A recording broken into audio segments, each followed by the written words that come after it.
What's going on, guys? Seth and Chevy here. We just watched episode 10 of season 2 of Ranma Half. Hopefully you've had a chance to watch this episode. It's nice that we actually got to watch this one on time and not have to watch 3 in a row. If you guys caught those ones, make sure to go check out a review of those last 3 episodes. But we watched episode 10. We're going to go full spoilers ahead, and we'll do a real quick recap. Basically, this episode, oddly enough, is an episode, one of the mystery episodes I saw in the past that I don't know why I've seen this one, but not the other ones. Basically centers around a Romeo and Juliet play that's taking place at the high school. Akane, what was her hang up with it? She wanted to be Juliet or something as a kid. Right, and they got ruined for her, and then... So she has like a weird complex about it, but then she's trying out for it again, and then they need a Romeo. So, of course, everybody wants to get in on that. We got the creepy kid, I forgot his name, and then we got Kuno. Same. I forgot his name too. Yeah, he's just a creepy kid. Kuno wants to be Romeo. Hapasai, for some reason, is at this school. Complete creep. He wants to be Romeo, and no one has an objection to it for some reason. And then Ranma is convinced to try out for it because apparently, from what he interprets, he could win a trip to China if he plays Romeo correctly, I guess, because it's for some reason some kind of competition. The whole episode is basically them all vying for the role of Romeo while the play is happening. The whole episode, Akane's trying to play out her part as Juliet, and everyone is jumping out constantly trying to be the best Romeo possible. And by the best Romeo, I mean everyone's just trying to kiss Akane constantly. And Ranma is reluctant to want to do that himself, but he's still battling everybody because he wants to win his trip to China. And yeah, it gets really crazy. It's a huge battle royale. Eventually ends with Ranma kissing Akane, with a piece of tape. And then we find out at the end of the episode that it actually wasn't a trip to China that he would win, but that dude... It was a trip from China. Trip from China. And so Ranma went through all of that, poor him, for nothing. Thoughts? Chaotic episode for sure. Every 2 seconds, someone else's face was trying to get in on Akane the whole time, and then Ranma was just playing D the whole episode. It was kind of crazy. Yep. No, it was fun. I like the the chaotic nature of the show anyways, and so this episode just was that on full blast. Yeah, this one was just full on comedy nonstop. Yeah.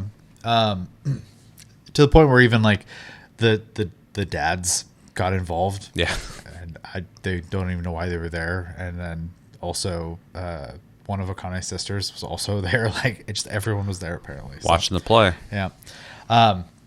Yeah, I love when I forgot his name, but Tendo showed up in the bush and starts whispering stuff to Ranma what he has to say, quote unquote lines, but it has nothing to do with the play. It's just their real life shit. Yeah, he saw an opportunity to push the relationship forward, and he was going for it. So, and of course, Ron was sitting there just quoting verbatim. He's talking about how he's gonna inherit the dojo, blah blah. It's what Romeo and Juliet is this? Of course, no one understood that assignment anyways, because Kuno thought it was a tattooed samurai.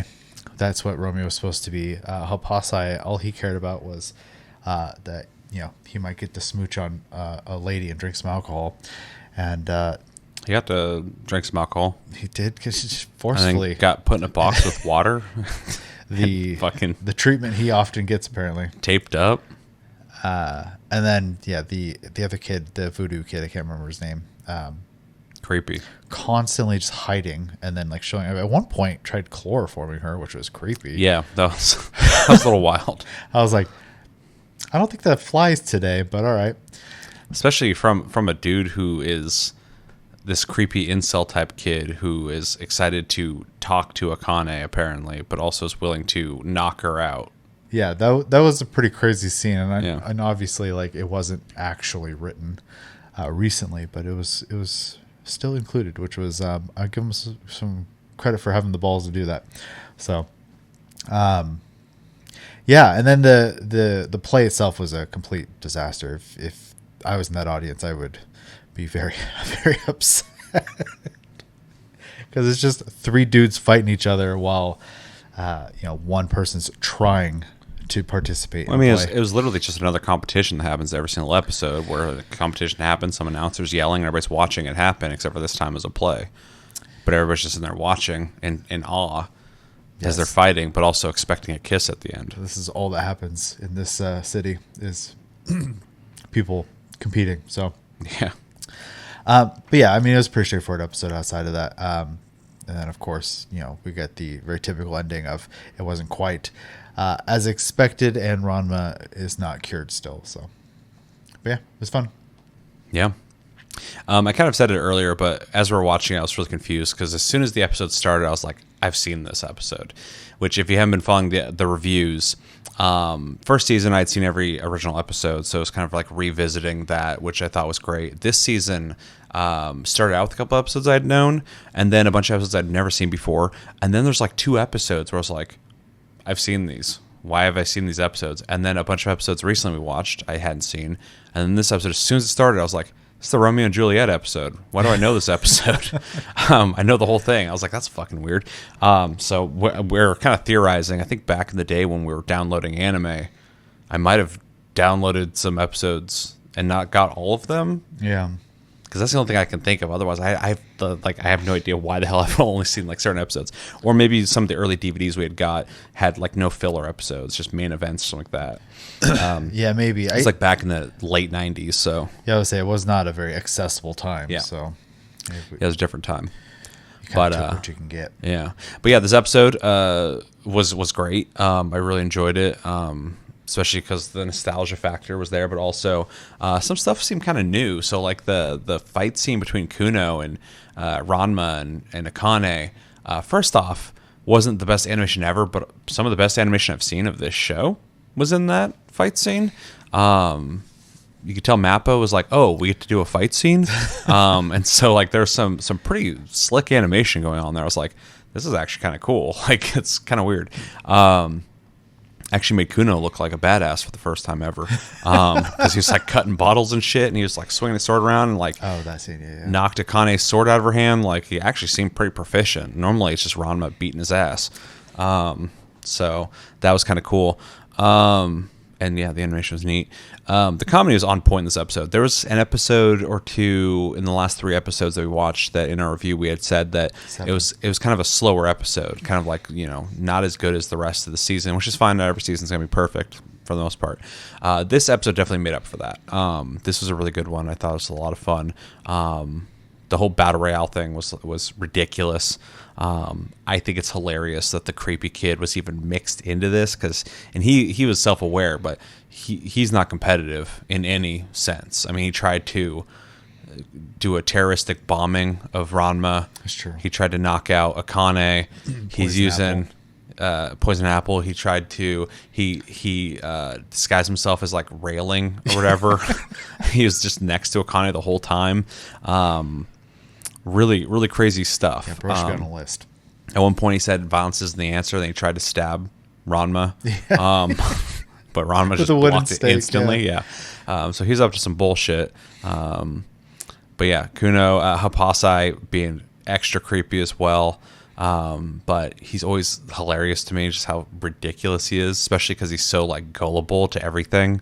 Especially when Ranma like starts feeding him alcohol and stuff. It's just. They just put him in the box. So stupid. And enticing lingerie.